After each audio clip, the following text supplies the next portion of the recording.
Yeah, we're professional streamers. Fun.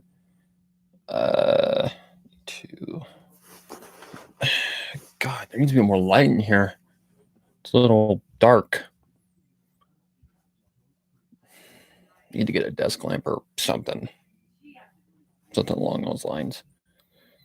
Well, not much I can do about that. This kind of darkens the room, so there's not really much I can do about that. I'll make sure that actually is working. That's what this phone's for. Holy shit, 5 viewers. I look away from the screen for just a split second, and there we go. All right, I want to see if my microphone's doing the same thing it was doing on the last stream where I used this mic. Let me figure that out. Also, I'm sorry for the lighting. Not really much I can do about that.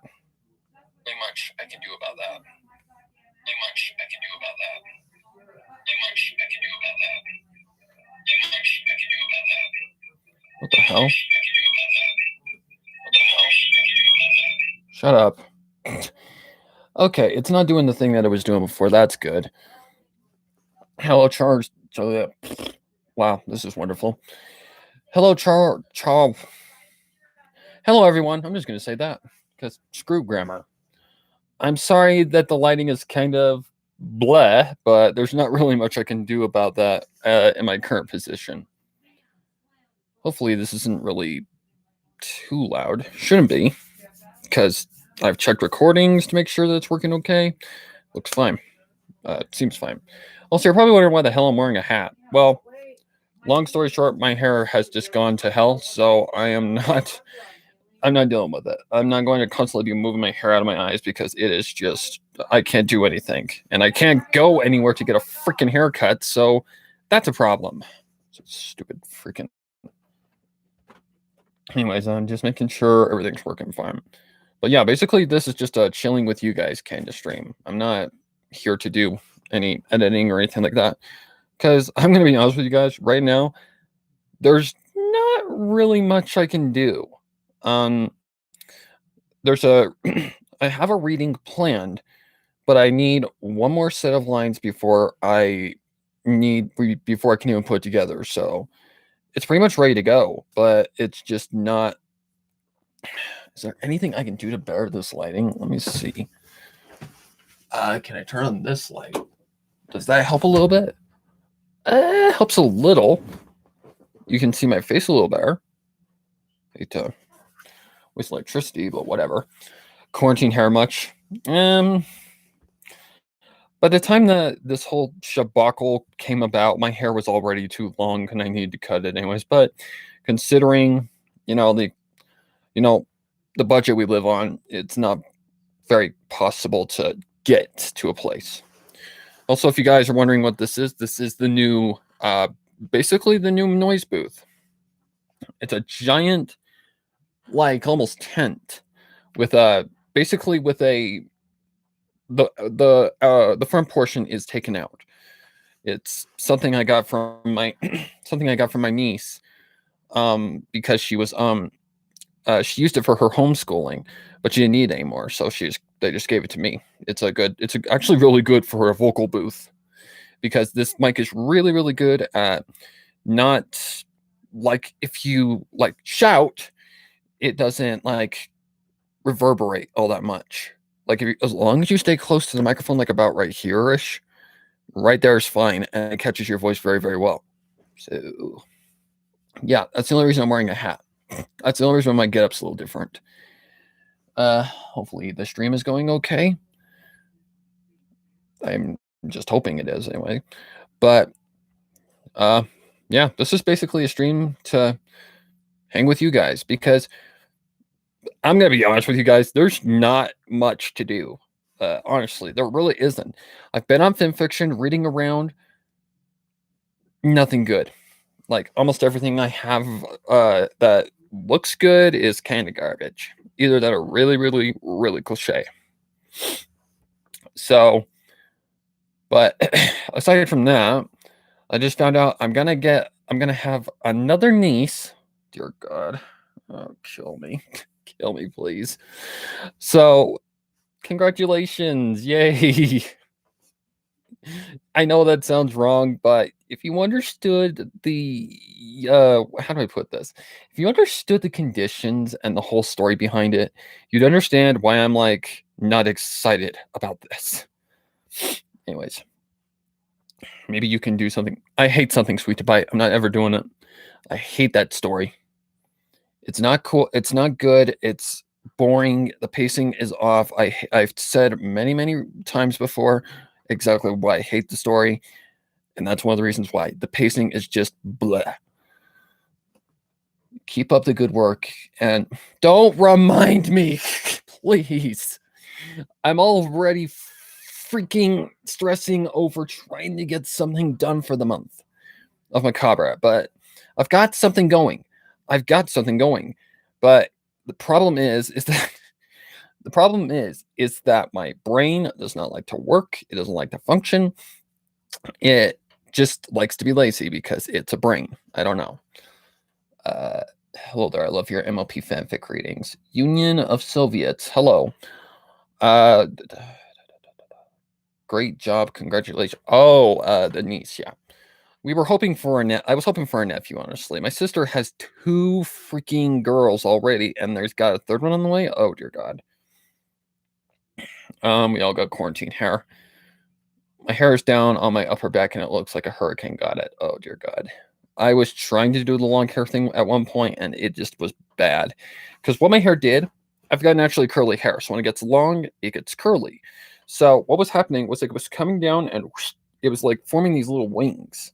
I don't know why, but it was. But I hated long hair. Never going back to it. Hated it. Let's see. This will be good. Pegasus device is never going to happen, guys. I've read a little into the first chapter.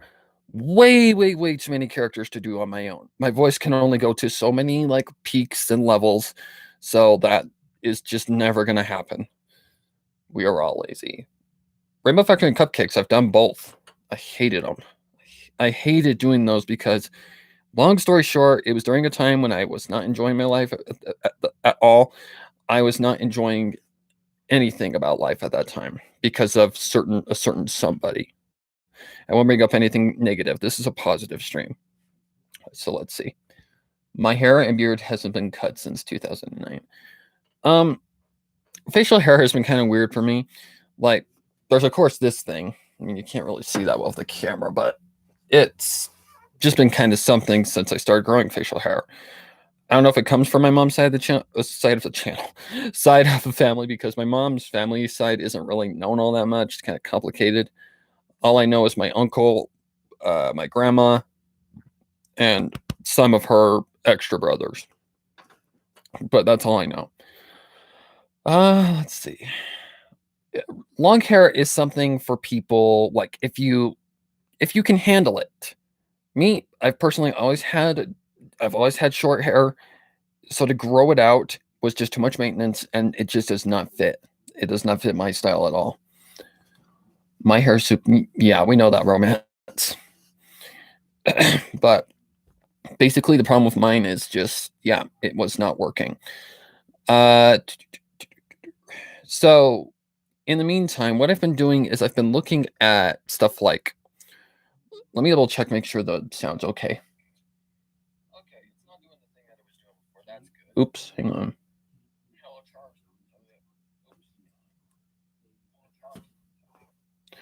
I just want to be sure that my microphone is not being a jerk. It's not cool. It's not good. It's boring. The pacing is off. Okay, it's fine. It's fine. It's just in a more recent stream that I did. I'm bringing the camera down a little bit. Oh, wow. That really improved the lighting a little bit. Also, you don't have Celestia blinding you in the background. That really helped, actually. But basically, yeah. Back to the talk about, like, Something Sweet to Bite. When what I did was I listened to the reading, the famous one that was done by Webcake, and not Webcake. Wow. Emogak. My bad. And okay, first part of it was okay, but then when I got to the part like where it's like in the like how do I put this? Like it's basically written backwards. So it starts in what's coming in the future and then goes backwards. That is a weird way of pacing something. You can only keep doing that. You can only do that, but you like in a certain way, and you have to do it efficiently. Otherwise, it doesn't work. Perfect example is a Lyra song. That story is I wrote it not knowing how long it was going to be, and I didn't care. But basically, the whole scenario with it was that each part had a different like scenario to it. First part, a song of love and happiness is what I think it was called. That was the one that introduced the characters, got the story rolling. You got to know who the characters were and who it focused on. That's it. Second part, Song of Paranoia and Fear, I think is what it was called. That was the one that built the darker aspects. That's when the dark stuff started to come into play, and you kind of got an idea of what was going on, story wise, like where the whole entire grimdark aspect starts to come into play. God, this chair is such a dick. Then came the last one, A Song of Tragedy and Loss. Basically, the ending, where everything just goes completely to shit. Literally, that's what it is. So it's paced correctly and it's written correctly. Most of my inspiration for that kind of writing style goes to Stephen King because if you've ever read a story by him, a longer one, he'll normally do it in parts, either that or it's chapters. I don't know, but normally it is parts. It had like it the Pennywise the clown.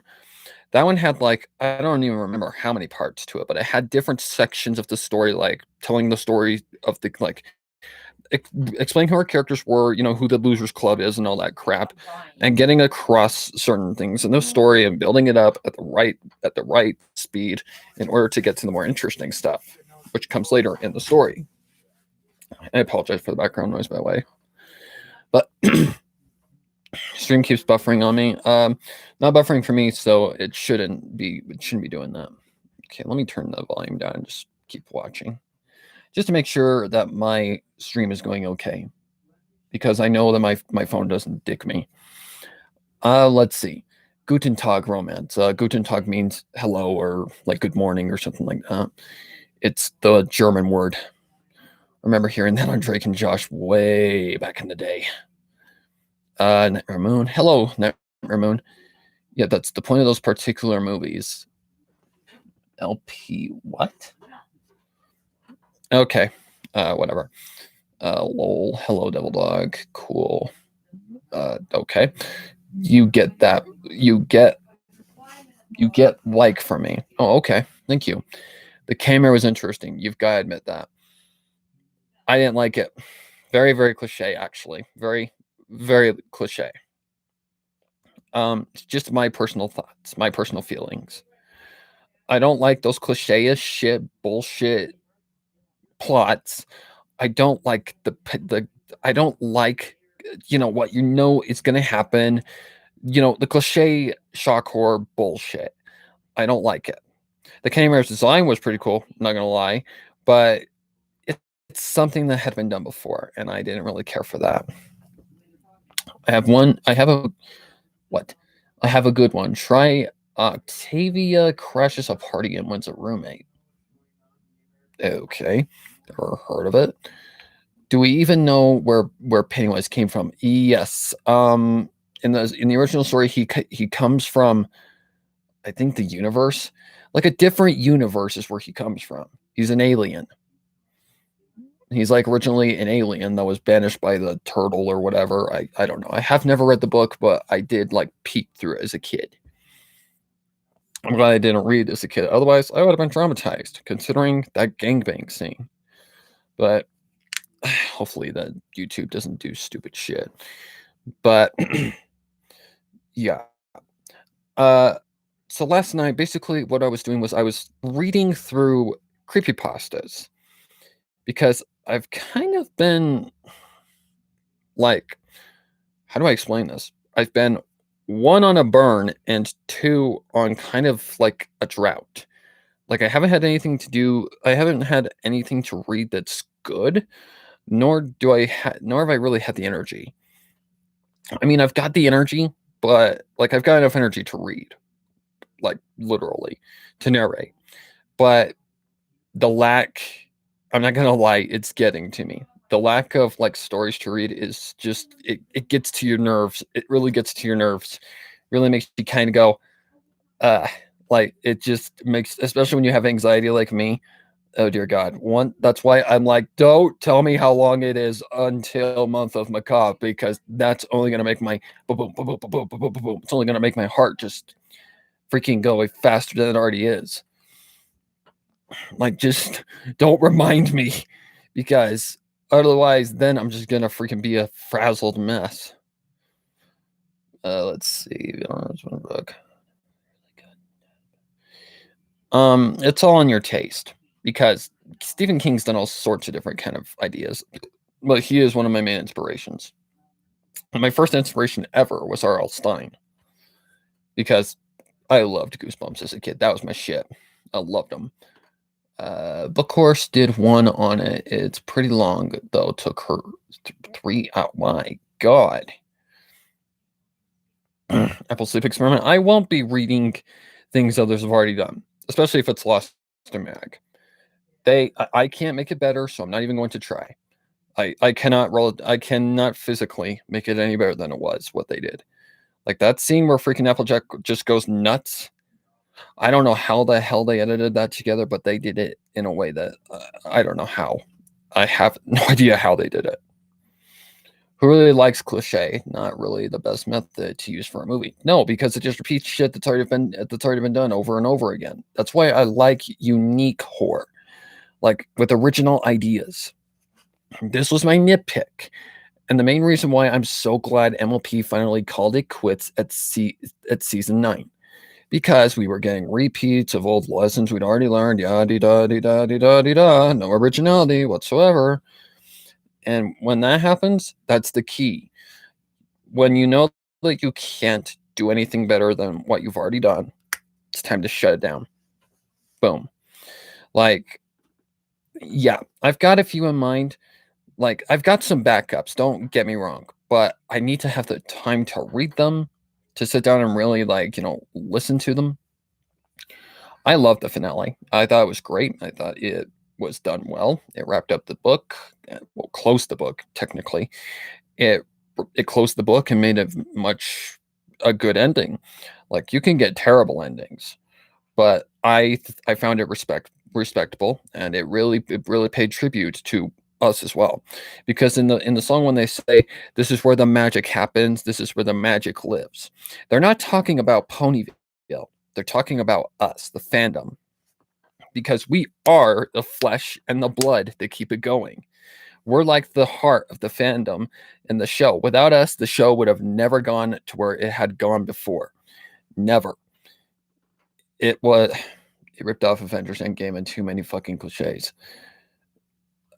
It didn't rip off Avengers Endgame. It referenced it. But the epilogue was the true ending to me. Like, the final battle was fun. I actually loved the final battle. But the main thing about the whole the whole fight was that there was barely any room to breathe. Like, the first part of it was like I couldn't find room to breathe. I'm like, oh my God, can I stop and take a breath for a minute? Like, you got to part 2, finally you can stop and take a breath. Like, there was points when I was watching it that I actually found myself kind of like holding my breath unintentionally. And that was the main thing. But yeah, I found the season 9 finale was really, really good. They pulled it off really well, and the epilogue was just icing on the cake. I really am enjoying these friendship is forever things as well, because it kind of explains how they put together the book, but at the same time it kind of doesn't make any sense. But the point of it is to reminisce on, the past seasons and, the memories that they build. Basically, that's the fun. That's basically all they're for. But I watched the most recent one. What was it called? deep tissue memories or something like that. First of all, huge Twilight Dash fan, so of course I'm going to be saying ship throughout the entire thing, and they really hyped that up. But the whole thing was heartwarming, like especially when Rainbow was crying because of Twilight's words on her while massaging her. I'm like, ouch, that like really gets to you because it shows that their friendship is true, and it's really been true the entire show. I mean, sure, Rainbow can be a pain in the butt sometimes, but she also has a good heart. Okay. I still haven't watched the finale, season 9 either in that case. Okay. Well, I'm sorry, but season 9 spoilers are basically welcome at this point because it's not really a spoiler anymore. It's like if someone hadn't seen season 1 of The Simpsons by now and they didn't want to hear about it. Where the fuck have you been since like the 1990s? Good grief.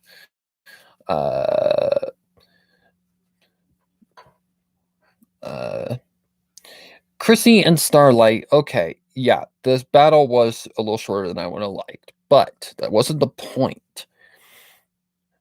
Honestly, I was happy as long as it was epic, and I found it epic, very epic. Very hard and very, very hard to find some breathing room in the moments of just chaos and just all hope being slowly but surely destroyed. All right, I need a drink. Shouldn't be drinking that. Should be drinking water. That's smarter.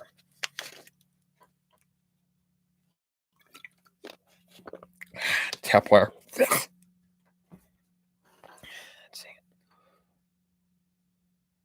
Well, if it was just a bell, it would have been a very short finale. It's kind of like the movie. Why they didn't include Starlight or Discord. They could have literally snapped their fingers, or, well, technically, Starlight could have cast a spell, and Discord could have snapped his fingers. Would have been done. Besides, Starlight may be powerful, but she's the type that wins every time. Yes, Starlight's very overpowered. Like, the power to take a key mark away all on its own is very, very terrifying. But again, I really wish they would have went deeper with her story and gave her a story and a little bit more background. Excuse me. And I mean, and I'm talking about Cozy Glow. Cozy Glow. My bad. Is it on Netflix? I don't think season 9 is yet. I could be wrong. Don't ask me. I'm not doing Awoken. Awoken's overly done by this point, and I couldn't outmatch Scribbler. There's no way. Besides, I don't like how the story ends. I understand it's supposed to be grimdark, but the grimdark aspect is already applied before the ending, where basically she somehow miraculously survives a gash in the forehead and manages to set it up. What kind of bullshit is that? See what I mean? It's not original. It's just let's see. There's a okay. Too bad YouTube has gone so far downhill. Or I would suggest a reaction to the Stephen King Christine trailer. I've seen Christine. Fantastic. Very, very weird, but good. A car that would basically never die. I don't know if it's any different from the book, which I'm guessing it probably is, because you had to be kind of friendly back then in those days, which I think Christine, I believe, came out in the 80s, if I'm not mistaken. If not, it was like the early 90s at least. Had to have been.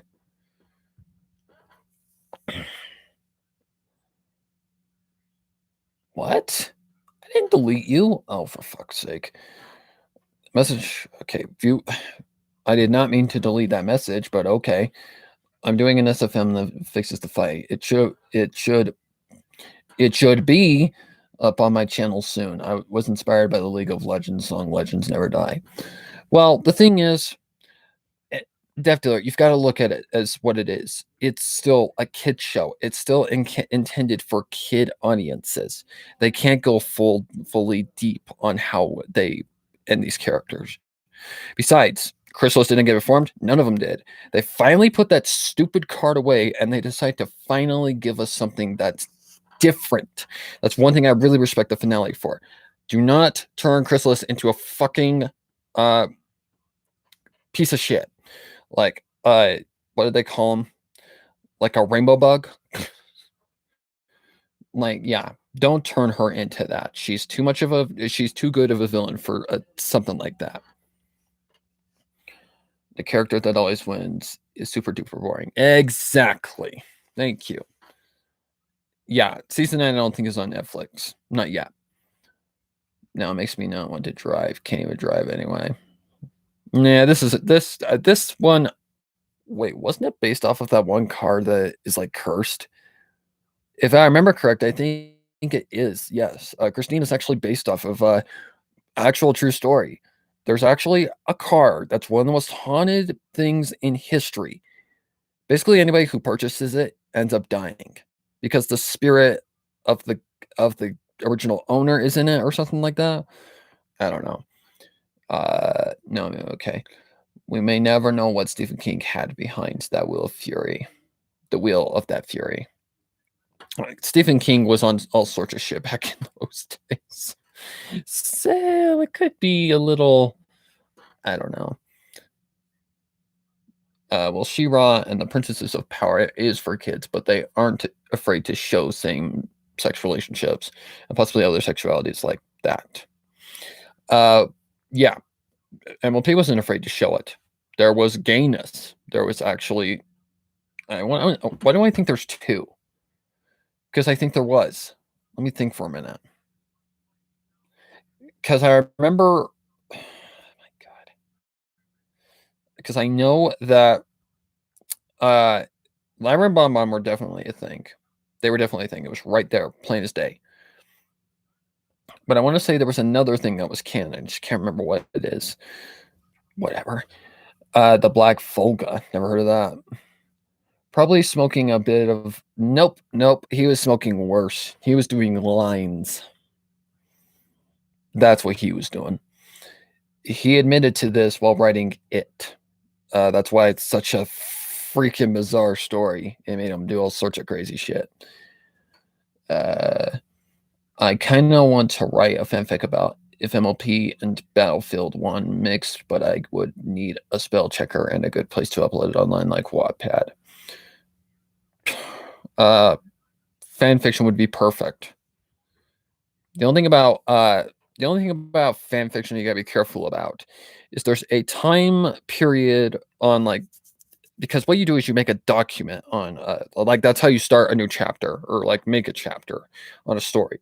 You have to make a new document, which is where you basically write the story. And basically you have I want to say it's a 90-day period, but I don't think that's the case anymore. I'd have to double check.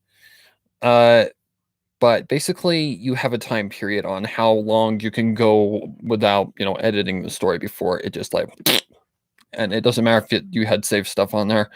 That's why it's always good to copy and paste it onto Google Docs or something like that where it's safe. You gotta be just very, very careful. Let's see. They also treat Rarity like a spin.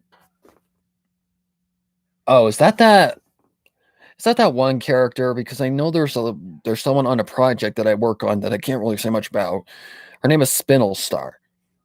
She's based off of the Bendy and the Ink Machine kind of fandom thing. I don't really know much about that. But Rarity is okay. At first, I absolutely hate her character. 110% hated her character. Then came season 7. Finally, someone decided to give her some generosity, like some generous aspects. Thank fucking God, because her character was just not winning me over. And I understand she's a stereotype. She's a stereotype of the drama queen.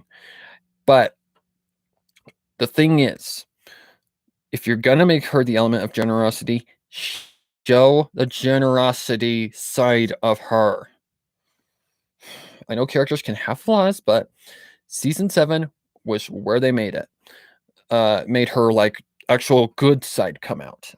Every episode involving her as the main character, the main like one of the main focuses. What was them? Honest Apple, It Isn't the Main Thing About You, and Forever Philly.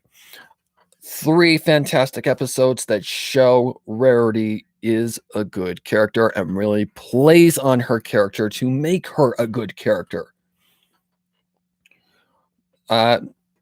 It's just it was one of the best seasons, maybe if not the best season of MLP ever. Like, and well, outside the first 3, which were all good. I mean, seasons 1, 2, and 3 were like the starting points for this whole entire show. So that's of course where most of the original ideas are going to be, where the best writing is going to be in the case of some. But when it came to like I would say season 6, 7, 8, and 9 is where it really started to go. Like where the originality really started to go away and they were falling back on certain different things other than originality. They were repeating crap over and over again. Or that are resorting to some really stupid ideas. Like, okay, season 6 was a roller coaster. We all know that very well. Like it went whoop, burp, whoop, burp, whoop, burp. Like it went up, down, up, down, up, down, up, down. And towards the end, it went up pretty much. Season 6 was a really rough season. With so many bad episodes, so many good episodes too. Like a lot of people hate 28 Prinksler. I love it. You know this because I've written 2 what if things off of, well, the first one is a what if, and the second one just built off. That was 28 Pranks Later, Twilight's Transmissions, and The Aftermath. Yeah, that's it. But basically, I like that episode. A lot of people hate it. Whatever. Everybody's opinion is their own. So each opinion to its own. Let's see. Season 6 was the roller coaster, but season 7, holy crap. It's the season that finally gave MLP like that original feel again. Like the originality was there. Finally. I think the only bad episode of that entire season was Secrets and Pies. That episode sucked so bad. But back to Rarity. Every episode that involved her as like a main focus was great. Like she played a great character. Honest Apple, she finally had to show Applejack basically that she was being way too brutal. She was basically being Simon Cowell or Gordon Ramsay at that point. And she needed to not be so brutally honest. I've been a victim. I've performed this action before, so it's not an uncommon thing to do as a human being.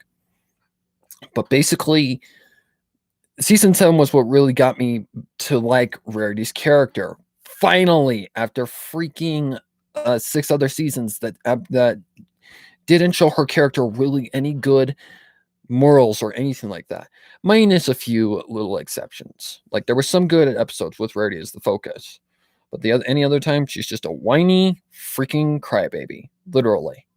Even Sweet Belle's more grown up than she is at some points. But season 7, probably one of the best outside the original 3. Then came season 8. 8 started out with the whole like school friendship thing. It went somewhere. I'm glad it went somewhere. Finally, I'm glad something went somewhere. That's all I care about. That's all I care about.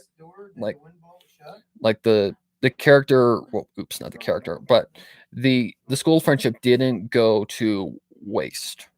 Like kind of like, you know, how the Pillars or like the Golden Girls, you know, stuff like that. Well, Golden Mirrors, whatever. That crap did not just go to waste. It actually kept it together. Like it played into the epilogue and it closed in the show. Like it gave Starlight a reason to be a character, which many will argue. Some people hated Starlight. I personally loved her character and how it was slowly and steadily changed at the right paces. Like, how do I put this? How how well is Starlight? Starlight started out as a communist. She was a communist that controlled others' destinies, or tried to. Basically made their own destinies for them instead of letting them control their own lives.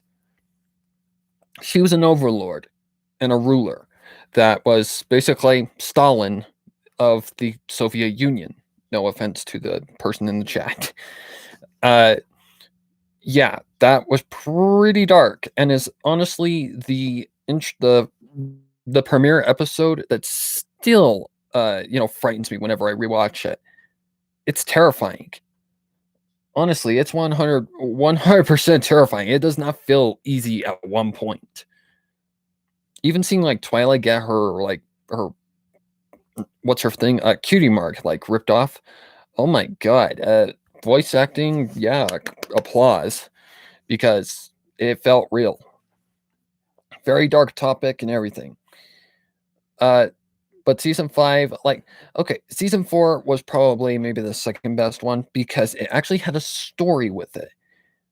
You had the mystery of the chest and the keys. What were the keys? And that played out throughout the entire season. Season 5 was more on where's Starlight? When's Starlight gonna strike back? To this day, I can never still spot her in those goddamn bushes. I've seen her at the diner. I did see her at the diner, but I have not ever been able to spot her in the bushes. Then season 6, it's kind of where things start to fall apart. Like, it starts with an Alicorn baby. Like, I like Flurry's character. Don't get me wrong. I like her character. But I really wish they would have done more with it. There you go. There's one of the things they never really took anywhere, and it was just added because they wanted extra merchandise and extra money. So, there you go. That's why Fleur was created. Next comes up the fact that season 6 kind of caught your attention when you look back at the thing that was kind of in the background of when the episode ends. You see like that black thing in the background, and we all think it's a changeling immediately, and it does kind of look like a changeling. I'm not gonna lie, it looks like Chrysalis. Like, that kind of gave you a hint at something, but then we find out it's derpy. But we do find out the changelings do return eventually, and that Chrysalis is like she's back and ready to take over again. But season 7 had the pillars, which was a cool idea. But season 7 had definitely the best writing and best everything. 7, then came 8 with the school friendship. It's okay. A dick of a freaking character. I call him the racist rapist, but his name is Chancellor Nace today. Hated him. Then there's 9, which is basically closing everything.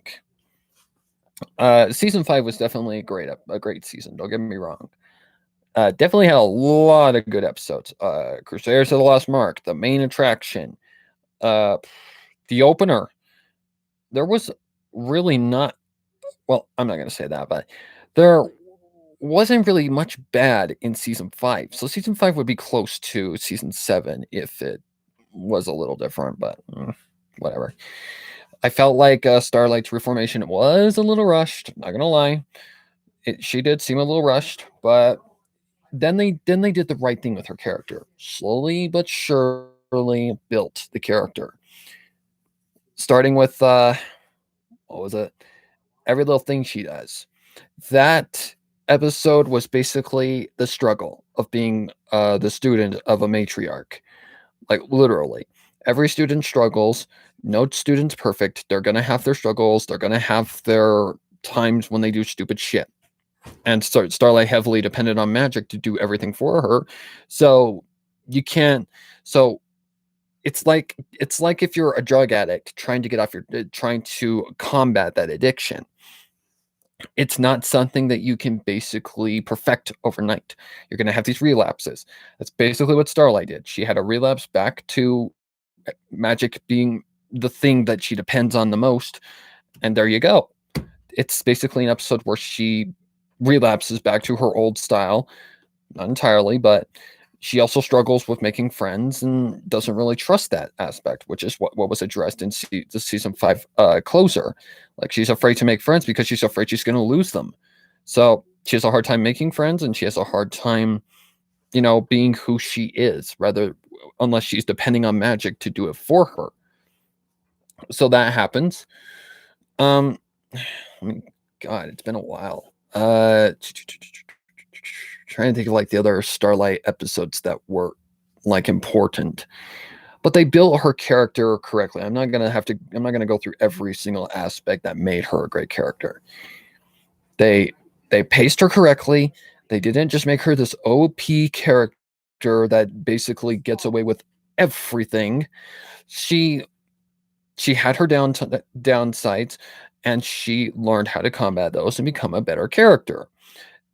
No second chances. She befriends somebody, some pony that Twilight hates because of what she did in Magic Duel.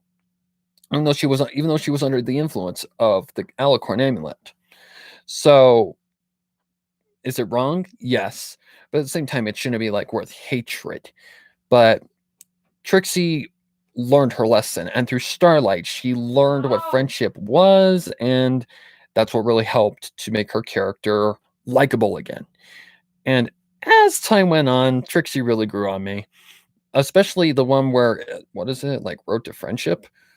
Yeah, it's like, hang on. Okay, it's just a copyright claim, thank God. But Starlight is a character a lot of people can relate to. I struggled with certain subjects in school. I had my down times. I had my up times.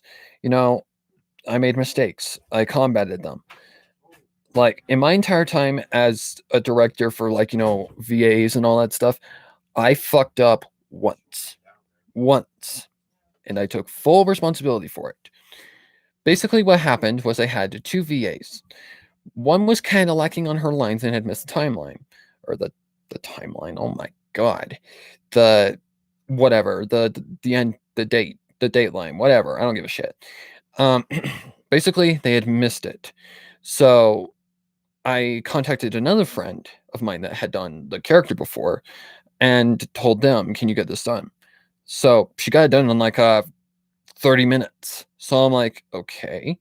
But then here comes the other VA in, and she gets her lines done at the same time. So now I have to explain to her what happened, and she wasn't pleased, but I told her I should have been a little bit more patient. I'm sorry. I'll take full blame for it, and there you go. See, I took the fall, and it was my fault, but I learned from my mistake, and I have not done that ever again. I always message, like, if someone doesn't meet the deadline, what I'll do is I'll message them beforehand before I even try going to somebody else, or I will alert them, you did not meet the deadline, so I'm going to choose somebody else. So there you go. So I learned a lesson. Starlight's a character all of us can adapt to. We made our mistakes, and we've rebounded from them by basically not doing the same thing that we did the first time. There's just a lot of things about Starlight's character. Then comes the episode Road to Friendship, where basically her and Trixie are starting to see the cons of one another. Like, I know this feeling because one time I went to stay the night at a friend's house. Let's just say that when you're used to living in a clean environment and your friend isn't so clean, when you see a house that is dirty, and it gets to you, like, makes you itch your skin, and you think like you just need to clean up everything, it's not easy. And there was just a lot more things that happened. Like, this is something that I can relate to. We went to some sort of Magic the Gathering pre-con thing, I don't know, pre-release event, and yep, we had a fallout. Like, basically, he didn't follow through with his promises, and I ranted him for it, and I told him, you realize what you could have done, right? I let him know the fuck that I was not pleased, and I was fucking pissed. So we didn't talk to each other for a while, but then I came to, I called my waters and I, said, people make mistakes, so I'm sorry. So we're still good friends. We still talk to each other when we can. And there you go. See, I can adapt to road to friendship because I've been in that situation. Not necessarily in a situation where someone's a bad snorer or someone talks in their sleep. That's hilarious. I love that. I love that part of the episode. It's so much fun. But anyways, she was in the bushes and what about Discord? I know, but I still don't see her. They hit her very freaking well. I've never even seen the Slender Pony. Like, honestly, I think it's because they edited it out because of that reason. I don't know. Let's see. Hello, Final Zod. I'm sorry, I didn't see your name. Twilight Emerald, Cornelius, watch your friends pass away on her. That's not clarified. That's not clarified in the actual show. Like, it's never once said that alicorns are immortal. Maybe they have a longer lifetime span. You never know these things. So don't assume these things based off of what the fandom says, but what in real life says. Like what the show actually makes canon and what it doesn't make canon. Something anybody can relate to. I really dislike Twilight in that episode. You gotta understand her feelings. You gotta understand what she's been through and why she is the way she is. So I don't blame Twilight for feeling the way she does. But she was a little too clingy. She should have like backed off and let her student learn her thing. So it's kind of like what's the name of that one? Rock Solid Friendship. I hated Pinky in that episode. Basically the same exact scenario. Almost. Except Starlight is a character that some of us love. And yeah, the connection was hilarious, but yeah, everything like that is just it's kind of almost the same exact concept. Someone's trying to control what you want them to do, but let them make friends their way instead of your way. Let them go about what they want to do, not what you want them to do. Let's see.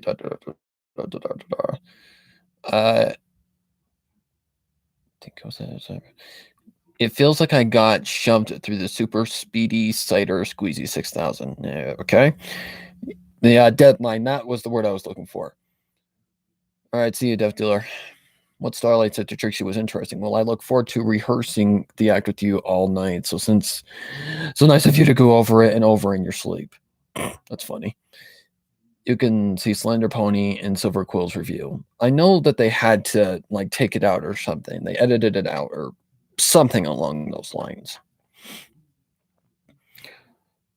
But aside from everything that I've said, back to in real life, yeah, film fiction's been kind of slow lately. It's been really, really lacking on anything to do with like good horror readings or anything. Sorry, my allergies are getting to me. But basically, the whole entire thing is that there's just not been much. Like, I have something planned. Don't get me wrong, but I still need the lines from another voice actress, so I'm just waiting it out. And she hasn't like screwed me over before, so I don't expect her to do it this time either. Fantastic VA, and she's very dependable. So I'll wait for her. I'll wait for her response. But well, not her response, but for her to get her stuff in, because I told her there was no deadline, so there technically isn't. But it's either going to be that next, or it's going to be I'm Sorry Twilight Part 3 final, basically. But other than that, that's literally all there really is right now. There's just been no good ones released. It's all cliche bullshit, and yeah, it's just been kind of slow. Like, I'm trying, but I can only do so much. Like, I can literally only do so much. So if it's not there, it's not there. That's why I've been kind of wandering over onto Creepypasta to see if there's anything good there. I came across a story last night that gave me chills. Like, I really want to find a grimdark one and read it, but I don't really know how to find grimdark creepypastas. and ones that haven't been done over and over again, like a gazillion times. Like people have asked me to read the Russian sleep experiment. I don't care about that one because it's been done a gazillion times over already, and that's just something that I don't need to do. I prefer originality, and I prefer doing stuff that hasn't been done. I'm the type of reader that wants to give like people who haven't had a shot in the spotlight their chance in the spotlight. It's like what I've said. It's like what I've said before about um, Cupcakes and Rainbow Factory. Those two have been in the spotlight for too long. There is better stories that I have read, and both on the channel and off the channel, I have seen much better stories than those two combined. Like one of the best was one that I read, What Have You Done? That one is fantastic. Great build up and just much better on the grimdark aspect. It's not shock horror. It's actually pretty tragic. Rarity's Collection. There's another great one. It's not shock horror. It's actually very fucked up horror, which is technically grimdark. That story better than both of those combined, in my opinion, because I'm not one for those stories. I've never been a fan for the OG stories that really were what made MLP Grimdark, and what really brought it to the map. But I'm just not a fan of it. I don't like it. Like Cupcakes, it's literally torture porn on a screen with horrid freaking torture methods. That's literally all it is, torture porn. It's just like the Saw movies. Then there's Rainbow Factory. The main problem, pacing. It's drawn out and over the freaking limit that it should be. Like, it's literally nothing more than a drawn out horror story. Like, okay, there's stories that need to be paced like that, slowly and carefully, so you can catch every detail. This one is way out of that range. It's a one shot that is over 9K words long. The story should have been finished up in like 5K words. No joke. I understand the character. I understand the author is trying to basically make the readers, really see these characters good and really understand the characters. But we get it. Can we move on? Like when I was listening to Lost reading of it. Hang on. When I was listening to Lost reading of it, I'm like, oh my god, it's like 20 minutes in and we're still not at the goddamn factory. Are you kidding me? Like that was the thing that bugged me. It lacklustered so goddamn much. That was just horrifying. And it just spent so much time on pointless what's the word? Exposition that was pointless. We didn't need to know all these things. But certain stories do need that. One of the perfect examples is, Silent Ponyville. There it is in the chat. Another one, A Puppet to Her Fame. These stories require that exposition. It's like some people were nagging at me in an act of kindness that some of the stuff wasn't needed. It was all needed. It all needed to be there. Well, actually, no, I'm getting that mixed up with my friend AJ. He was basically saying that I could trim the words down because he wanted me to enter in a Horror in August contest. I'm like, oh God, Mark, why? But basically, Halloween in April. He wanted me to add that as a horror story. I'm like, it's not horror, it's tragedy. It's not grimdark. It only counts as grimdark if it's in the case of like a Lyra song, where basically there's nothing of hope left and it's basically just done. You have nothing left to hope for, and all grip on reality is dead. Oh my god, this hair. There we go.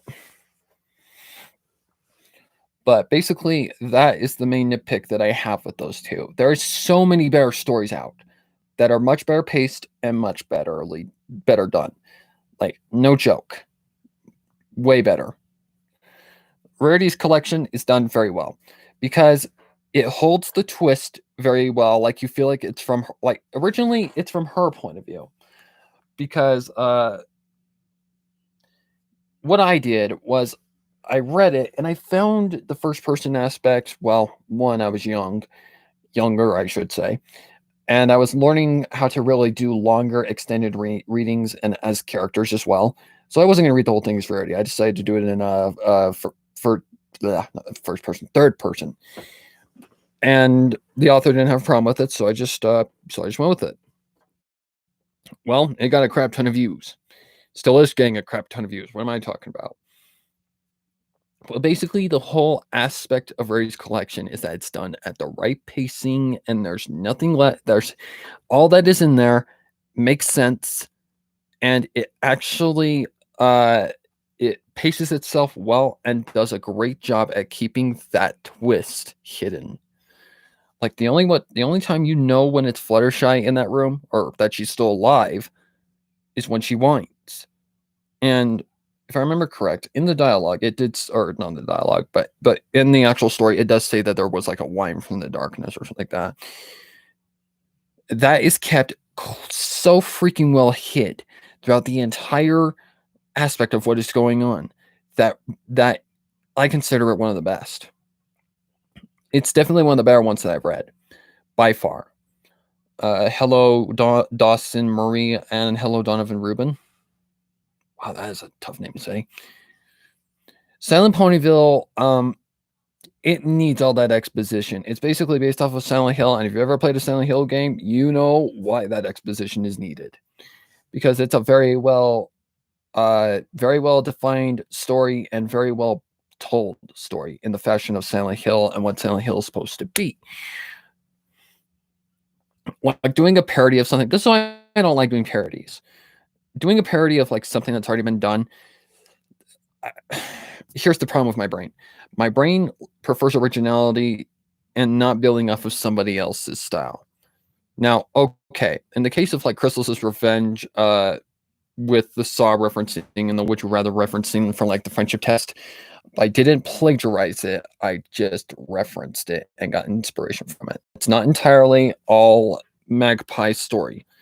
It's just got these vibes of it. So I'm not plagiarizing. And then then there's like take a look at Lost series with a curse word.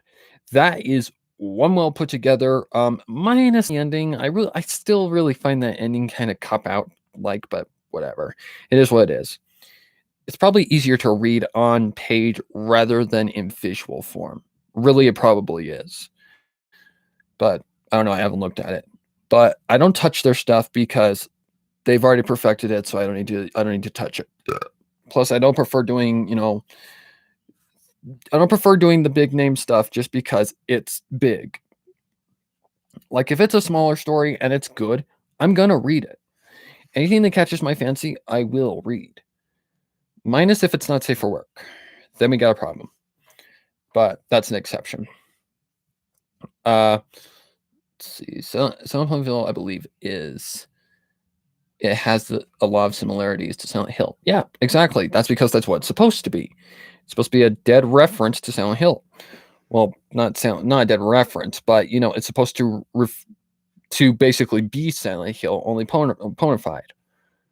Now, the only one I've heard is Silent Ponyville 2. And freaking Fluttershy's father and that, oh my god, I wanted to kill him. But once you hear like the reasoning behind his anger, you understand why he got so angry. But then again, he was also cheating on his wife and all that shit, but whatever. But Lost made that story reading so freaking good. Like, I can't beat it. There's no way. Like, I understand. Everybody has their own style.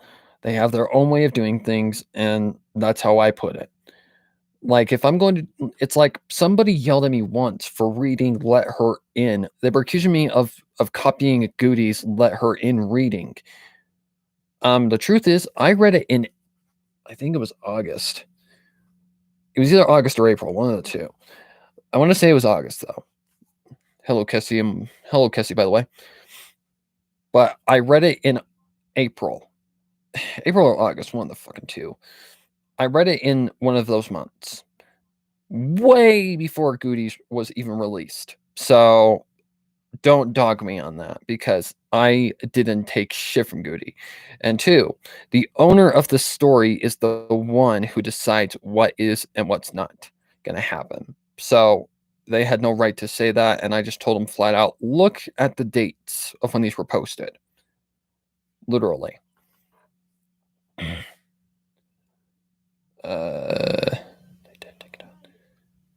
Have I heard of Hollywood Undead? Of course I did. Of course I have. I like some of their stuff. Silent Ponyville. It's not necessarily cliched. I have never seen Silent Ponyville 1.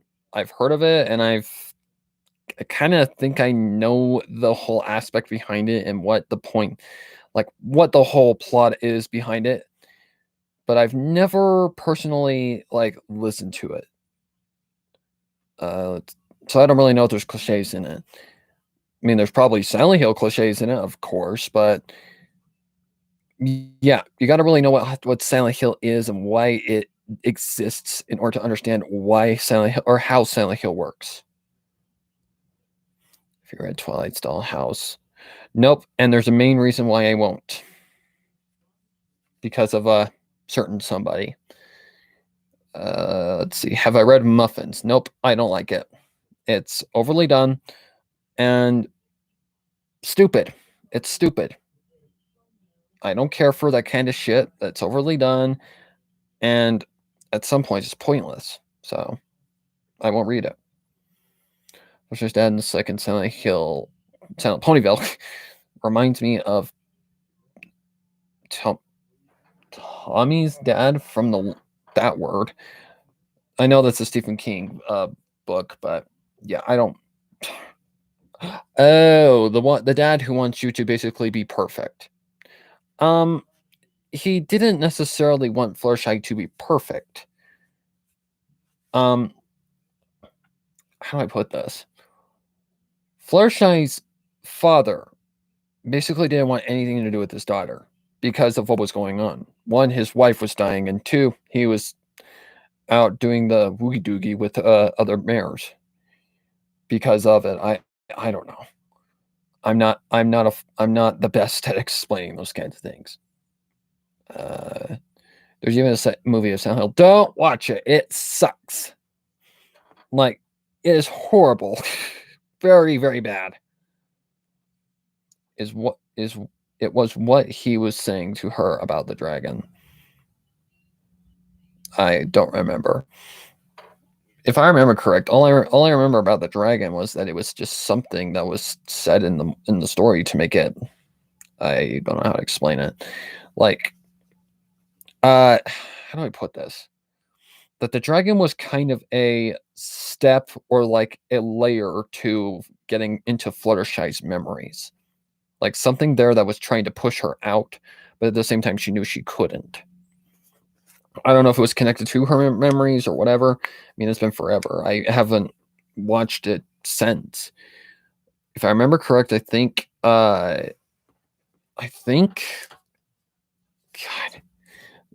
it had to have been like 2018. Had to at least have been 2018. Because I remembered if it was 2019. Let's see. Too late. I've already watched and immediately burned it. Yeah, it sucked. It was basically a jump scare fest.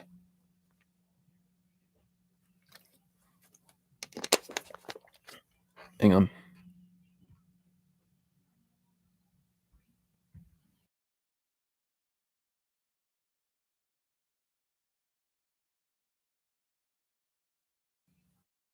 Okay, I'm not being paged. Okay, that's good. But basically, yeah, most of the time, movie versions of like video games are not good. Can't tell you how many of the Resident Evil ones suck. Like horribly, they suck. But speaking of movies, spoilers ahead for the Lion King remake. By the way, I don't know if it really even counts as spoilers. Well, technically yes, and kind of, sort of not. A lot of you are probably going to be like a lot of you are probably going to be in shock and awe when I say this. but I found the Lion King remake better than the first. Let's see how many people leave just off of me saying that.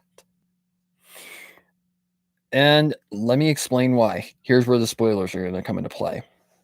So if you haven't seen the remake of The Lion King, or if you don't even mind hearing, if it's good or bad, whatever, go about it.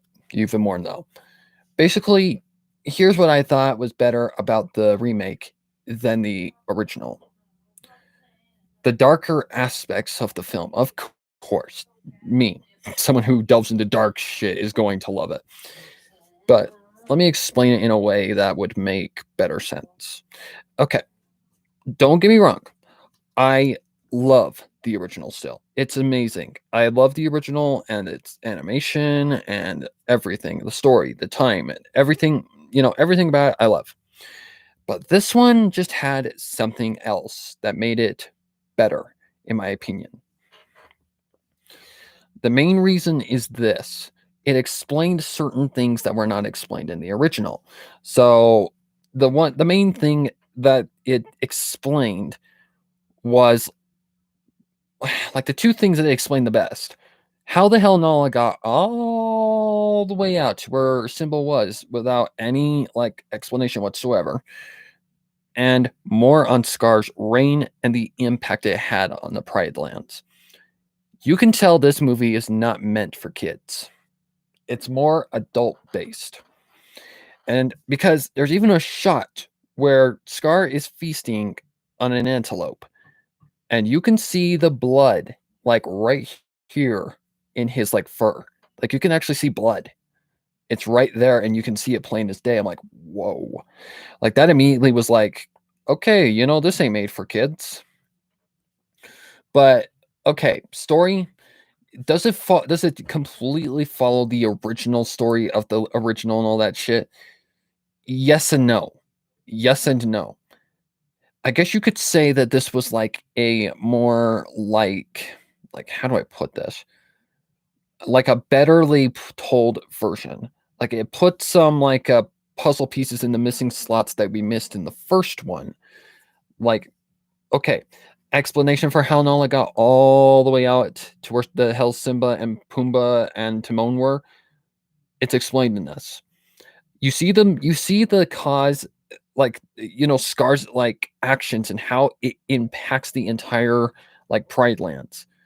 First of all, Mufasa's rule went like this. He basically limited the hunting and how much you could eat so that there was equal lining in the circle of life, so that the life wasn't gone from the lands, there wasn't too much consumption of the things that feast and make the circle of life work. But when you feast too much, it kills off all of life and all of the vegetation, everything. It just turns it into a wasteland.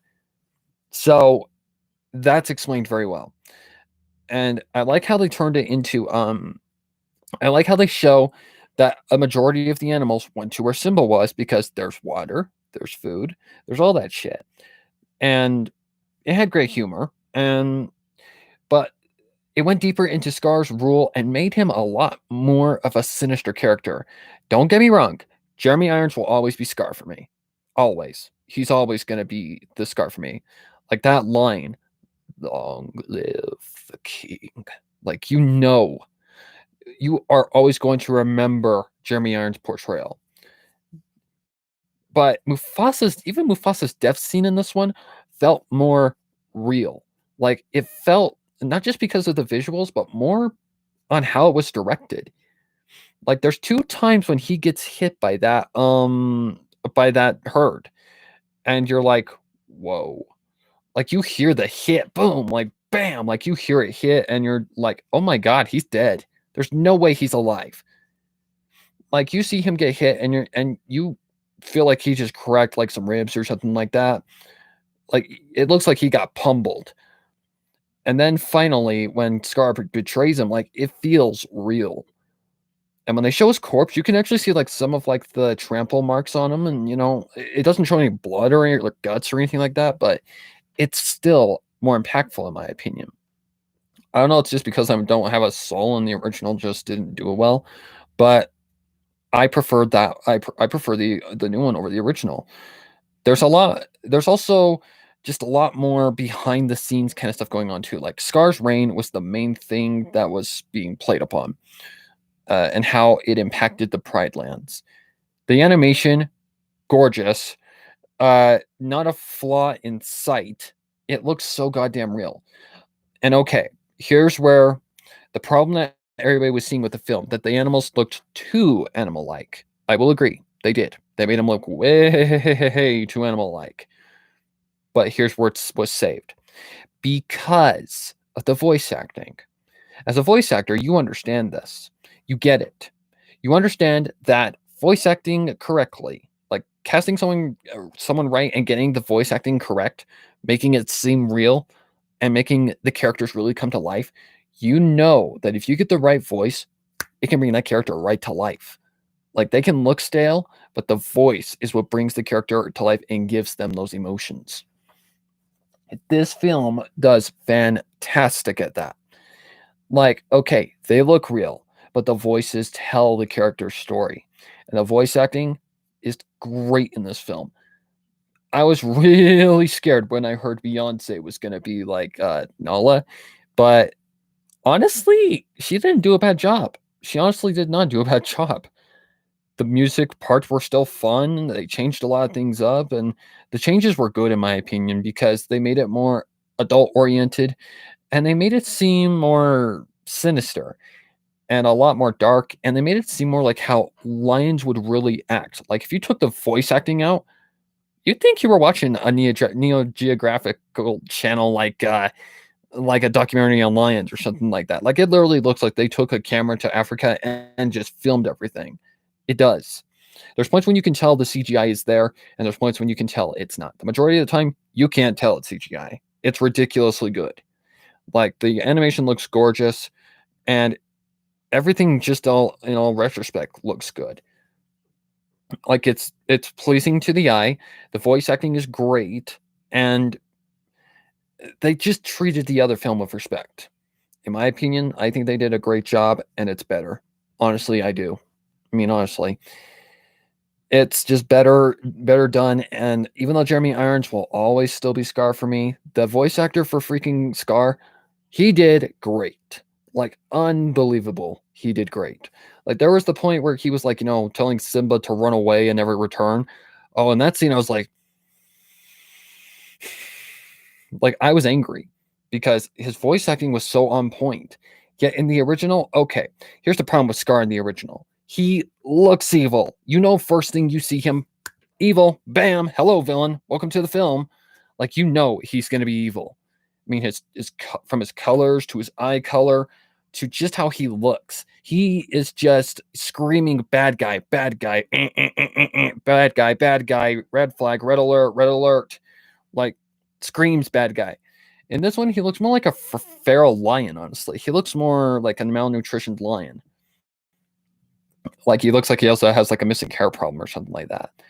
And my mom also told me something that I don't ever remember this in the first one. I don't. How Scar got his scar. Uh, and my mom explained that it was Mufasa that gave it to him. They got into a fight apparently, and he managed to give Scar a nasty scar. I don't recall this in the original. Then again, it's been forever since I've seen it, so I may have to watch it again. I don't know. But this one was well done, and I enjoyed it. Honestly, I did. I mean, great movie. I enjoyed it. I don't understand what people are bitching about so much. I thought it was well done. I mean, I understand you got those people that are just gonna nitpick it apart. It looks too real. It doesn't look and feel like the original Lion King. And that's the point of a reboot. You're not supposed to make it look exactly like the original.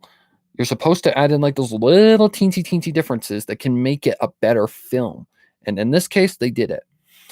Now, let's talk now a film that, in the case of these, that is just terribly done, and it pisses me off to this day. Beauty and the Beast. That freaking remake sucked so bad. I was like, oh my god, oh my god, oh my God, kill me, kill me. Like literally, I was that throughout the entire film. Don't get me wrong, Emma Watson, none of the actors did bad. It was the script. The script was garbage. The direction was terrible. Like, okay, what makes Beauty and the Beast Beauty and the Beast? The relationship between Belle and Beast. Why do you think it's called Beauty and the Beast? The relationship between these two in the remake is so fucking awkward and so weird and so out of place. It doesn't even feel real. Like it feels like they're more just like your average get together every weekend kind of friend. The guy that you kind of love and you kind of hate at the same time. Like it doesn't feel like what the original had. Like the animation just didn't have those limits that it could go to make it that, and I think that was the problem. Like even the iconic scene where like then go ahead and starve, that scene was changed up, and I thought, oh my god, you don't take one of the most iconic scenes out. That's like if they took the line "Long live the king" out of the Lion King remake. Oh boy, people would have had a fit, because that's one of the most iconic scenes, one of the most iconic lines. Long live the king, one of the best. Jeremy Irons still kicks ass. But Beauty and the Beast had so many problems. The only difference they made was that was different was they gave an explanation on Belle's mother's death, the Black Plague. Whoop-de-fucking-do. Another thing that they added was that some of the villagers had went missing, like when the castle had been cursed. Basically, some of the village members had been in the castle, and that's why they've been missing for so long. So they were changed, and they couldn't leave the castle pretty much. So that's a difference, but it doesn't add up. It just doesn't. I'm a huge fan of the original Beauty and the Beast, so when I watched it, I was so disgusted. The script was garbage. Garbage. I could write a better script than that. By far, I could. You have to make the characters that are supposed to have a relationship feel like they have a relationship. In the original, Belle and Beast, first thing that the Beast does, for one, he gets her to the library. So there's a way of basically saying, I'm sorry that I was such a jerk to you. Here's like a something as a way of remorse. Then they start to slowly develop, like he lets her out of the castle and starts to give her like, the room that she wants to, she can't leave like the castle grounds, but she can get out of the castle and isn't just a prisoner. So there's one of the things that is key to what made their relationship slowly but surely grow. Then of course there's the dance and yada yada yada yada yada, and they slowly just develop a friendship over time.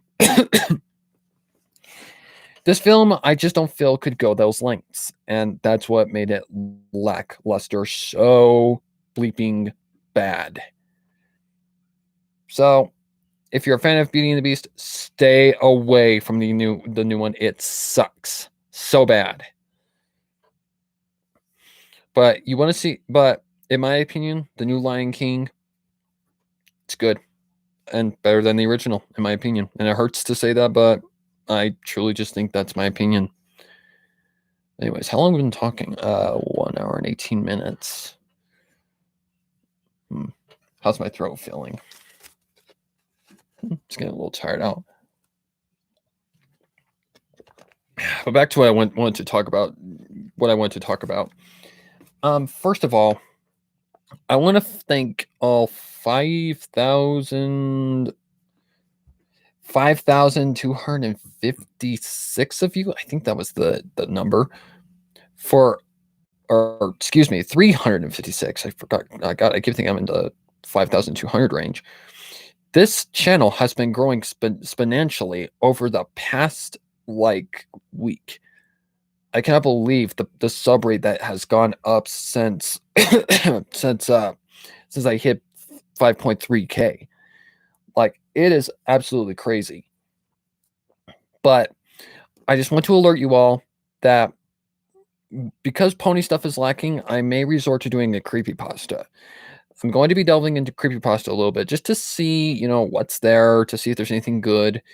I read a really good one last night that I actually liked, but I didn't care for the ending. I mean, it's pretty sinister, but it's still pretty good. It's still nah. But I know you guys like creepy stuff, so creepypasta might become a thing on the channel for maybe just a little bit. Because I've got to get the Month of Macabre thing done. And I've just gotta slowly but surely get that put together. And in the meantime, you might see some creepypastas. I mean, I don't know. I mean, I just hope you guys can understand, I can only do what I can do. And most of the older pony stuff I don't want to do because it's old and overly done. Now, if it's something that hasn't been like read and it deserves to be read, then I'll read it. But any other case, I really don't want to do anything that's like old and overly done. That's just not my style. That was the main problem with me and you know who. He wanted me to do the older stuff, and I kept telling him that's not my style, but he insisted on it, excuse me. But he insisted on it and basically ended up forcing me to do it. So I'm like, fucking hell, shut the fuck up. I'll do it, okay? And so I did, and they still suck in views because that's not what my channel is based around. My channel is based around giving people like older, like writers that don't have the spotlight a chance in the spotlight, to give them that confidence to really keep going and keep writing. Because I hate to see people who are so good at writing get no attention because they're just down on the lower scale, and because of that they don't get the recognition they deserve. Now, the reason why I'm not as high as I am on film fiction, it's because I write stuff that kind of people look at as, over the top, I guess you could say. I really don't care. I'm in this for making entertaining content, not for doing stupid, or not for shock horror or any sort of fame. I'm not in it for the fame. I'm just in it for the entertainment, giving people entertainment to listen to if they want to, like during cleaning or editing or whenever. If you want to listen to my voice, I'm here to give you my voice. That's my voice saying yeah. I think I'll go to about an hour and a half, and then I'm going to close this off. Getting to my level is not easy.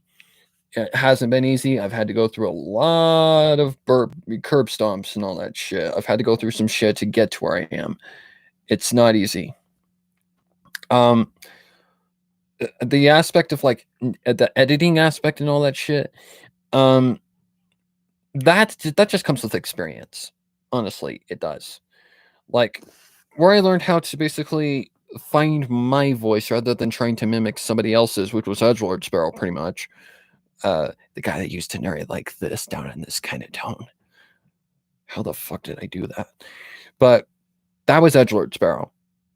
Once I learned how to really find my voice and how to narrate in my tone of voice, that was when things got better for me and for the channel. Because I found that my voice can diversify outside of horror. I'm good at tragedy. I'm good at romance. I'm good at all sorts of stuff. I've done all sorts of different genres.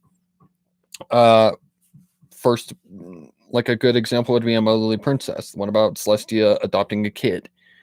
That one's more happy slice of life kind of stuff, like uplifting. But my home is horror. Definitely, it is my home. Grimdark is definitely my home because it's what I like to write. But I can do different genres, and I'm slowly but surely working on getting, what I need in order to do what I want to do. I've got the mic. My head's not even on. I've got the mic. I've got the pop filter. I've got all that shit. Next, I've even got the sound suppression now. Just gotta be careful on when I choose to record. The next thing that I'm thinking about getting is probably headphones, so I can hear myself when I'm recording, because I don't have headphones with the proper input jack for this interface. It requires the 9mm one, I think. It's it's basically a larger input than this. This is the 3mm one, 3.5mm. What I need is the 6.5mm, not 9mm. So I'll look into that. But I don't know. But the way the world is right now, it's kind of hard to even get anything done. But I'm slowly but surely getting there, and I'm working on just getting better for both you guys and myself. But we're finally working, but it's finally getting to a point where I am actually getting this is turning into a career for me. It is actually turning into a legitimate job. And I am putting all of my time, blood, sweat, and tears and effort into it. It's so I enjoy doing it, but the editing process just can be sometimes. But that comes with any job. There's always going to be one thing about any job that you're going to hate, whether it be the editing process, whether it be talking to people, answering the phone, whatever. It doesn't matter. The color of the room, it doesn't matter. You're always going to have something that you're going to hate about your job. And until you feel this, you really aren't being professional. Like, okay, when I started out, here's what I started with. I had a $20 potato mic. I had some proper editing software, and I was just trying narration for kicks and giggles, because why not? That's what I started out with. I would basically record it, take out the little mistakes that I made here and there, and then I would put a music track on loop that fits the story, and there you go. That's exactly what it was. Then came Reborn, which was a lot more work. I started playing around with like mixing sound effects. And I kid you not, that sound mix on Reborn is so much. Like the next story that I have planned that I do need the lines for is holy crap, is that mix gonna be a tough one. Whoa. Yeah, it's gonna be a toughie. But the thing is that Reborn had, let's see, factory sounds, additional sound effects, 2 music tracks playing at once. It had a lot. It just had a lot. That's basically all there is to it. But it's fun to do it, even though I hate doing it. Like, it's actually fun, and I love seeing the end process, or not the end process, the end product. I love seeing the end product, and I love seeing people's reactions. Like when I did the premiere for Twilight's Transmissions, I couldn't believe we got almost over 50 watchers. Holy crap. And it just like blew my mind. I love seeing the reactions of the people, because Month of Macabre is basically the month when I'm most active, pretty much. But it's a lot of fun, even though it can be a pain in the rear. It can. But that's where, the whole aspect of having confidence in yourself and wanting to be able to do these things constantly and efficiently comes into play. That's where you have to ask yourself, are you willing to do this for the rest of your life? Do you really want to put yourself through hours of editing? Can you really handle this as a career? I can. I just really need to take a break every once in a while. I need to like pace myself as I would normally. I can't overstress myself on these things. I just need to be me. I just need to be me. So if you guys see some like different stuff coming to the channel, it's mainly because there's really nothing pony right now to really, really do anything. But I do have something in the works for Month of Macabre. I've got 1 chapter done. I've got many, many more to go. And I've just got things on the way. I mean, I don't know how to put it any different than that, but it's not going to be easy. So if you guys just see like, some creepypastas here and there for a little while, just bear with me. I can only do what I can do, period. I've been thinking about maybe something that I could redux, but there's not really anything that I want to redux, like reopen. Like people have asked me to do Reborn, but oh my God, Reborn is so much goddamn work, and it would be so much work. Like, it'd be hard. But yeah. Let's see. I'm gonna read the comments before I go. I like your stories. Thank you, Ninja Droid. Cactus PL. Have you tried jack 3.5 to 6.35 adapter for that headphones? I've thought about it, but I'd rather just get headphones because once the cup over your ears are actually better for me, because then I don't have to stick them down into my earlobes. The CEO of Rainbow Factory was definitely unexpected. Have you ever read anything with cannibalism? I don't think so. Not that I can remember. Well, maybe Bears Rebel Acres may have counted in that degree, but anyways, I'm out of time. Yeah, my voice is getting tired. So, one more thing before I go. I've also been kind of mentally exhausted as of late, which is why I've been kind of quiet. I do have a reaction I still have to render, but I don't know what's coming. I've been resting up, trying to really just get myself back to where I need to be. But, and I hope you guys just can understand, I'm still human. I'm not a robot. I'm human. Humans can only do so much at so much of a rate. And my mental health comes before YouTube work, period. Like, I'm slowly working on getting outside of YouTube and trying to get a career going for myself so that I can do something with my life. Like, YouTube isn't going to be around forever. YouTube may think it's going to be, but it's not. It won't. Eventually, it's going to meet its end. So I'm not going to be around forever. So I'm working on slowly getting to a point where I can start doing things outside of YouTube, because I know I can't stay under their belt forever, because I just can't. Like, I just found this out the other day. The super chat donations that you guys donate so nicely. Yeah, I didn't realize how much money they were taking away, but I do appreciate everything that you guys donate, every bit of support you give me, everything that you guys have ever done for this channel. I appreciate every bit of it. And I thank you for the massive amount of support that's come to the channel as of late. I've been looking at like my sub count lately, and it's just going dun, dun, dun, dun, dun, dun, dun, dun, like, it's going fast. Like, I cannot believe how much has been going on. It's just unbelievable. And I thank you guys so much for it. I don't know if it's the new mic. I don't know if it's me. I don't know what it is, but something's been boosting the channel lately. But anyways, yeah, I'm going to go. So thank you guys for joining, and I hope to see you all very, very soon. And if you haven't checked out the latest reading, go watch it. And yeah, be sure to keep yourself safe, isolated, and quarantined, because yeah, the world's a shithole right now. Thank you guys for watching. Thank you for joining me here and just listening to me ramble. But thank you guys for watching, and I will see you next time. Happy horse until then, and make sure to stay safe. Bye-bye.